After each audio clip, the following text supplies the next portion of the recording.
दरड़ी start. उपाध्यक्ष महोदय, सरकारी उद्योगों की हालत अजीब है। आप यह भी नहीं कह सकते कि सरकारी उद्योगों के कर्मचारियों को आप अच्छा वेतन देते हैं या उनको रहने का अच्छा स्थान देते हैं, विराम, फिर भी घाटा होता है और देश का नुकसान करते हैं। कारण क्या है? कारण यह है कि आपकी औद्योगिक नीति गलत है और जो रुपया आपके पास है उसको भी आवश्यक काम के लिए खर्च नहीं कर रहे हैं, विराम। एक तरफ बेकारों के लिए 600 करोड़ रुपया रख रहे हैं, दूसरी ओर राजस्थान नहर को पूरा करने के लिए आप कहते हैं कि हमारे पास पैसा नहीं है, विराम। एक और महाराष्ट्र के अंदर आप नई चीनी मिलें खोल रहे हैं और दूसरी ओर उत्तर प्रदेश और बिहार के अंदर कारखाने बंद हो रहे हैं या जो उनकी अक्षमता है उस पर पूरे तौर पर काम नहीं कर रहे हैं।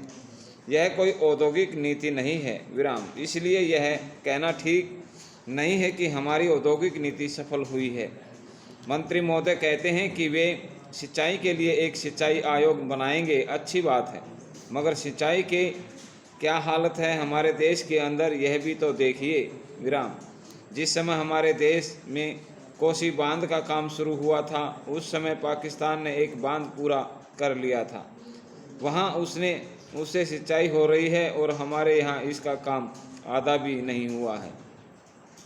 राजस्थान नहर शुरू हुए कितने साल हो गए हैं परंतु अभी भी वह बनी नहीं है, विराम। हमारे यहाँ कोई ठीक तौर तरीका नहीं है, विराम। मंत्रियों के मकानों के लिए 50 लाख रुपए निकल सकते हैं मगर देश के उद्योग के लिए, देश के किसान और मजदूर के लिए जो रुपया चाहिए वह नहीं मिल सकता, विराम। उसके लिए रुपया नहीं दे सकते, यह कोई उद्योग नीति नहीं है, विराम। यह एक खिलवाड़ किया जा रहा है, विराम। पैरा। राष्ट्रपति के भाषण में कहा गया है कि हमारी विदेश नीति बड़ी सफल रही है, हमने नए साथी बनाए, मित्र बनाए। मैं हैरान हूँ कि यह क्या विदेश नीति है। जिन नारों पर यह विदेश नीति 1947 में बनी थी वही नारे आज भी चल रहे हैं। आज संसार की परिस्थिति बिल्कुल बदल गई है। पिछले एक साल के अंदर हमारे आसपास के देशों के अंदर एक बहुत बड़ा परिवर्तन आया है। कल तक रूस को हम अपना मित्र मानते थे, आज उसकी नीति में एक बहुत बड़ा परिवर्तन आ चुका है।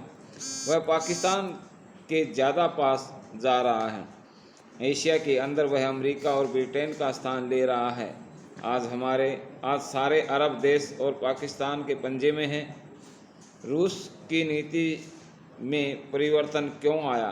हम जानते हैं कि हर देश अपनी परिस्थितियों और हितों को देखकर ही अपनी विदेशी नीति बनाता है और इसके लिए दुनिया का कोई भी देश किसी को भी दोषी नहीं ठहरा सकता है, विराम। समाप्त।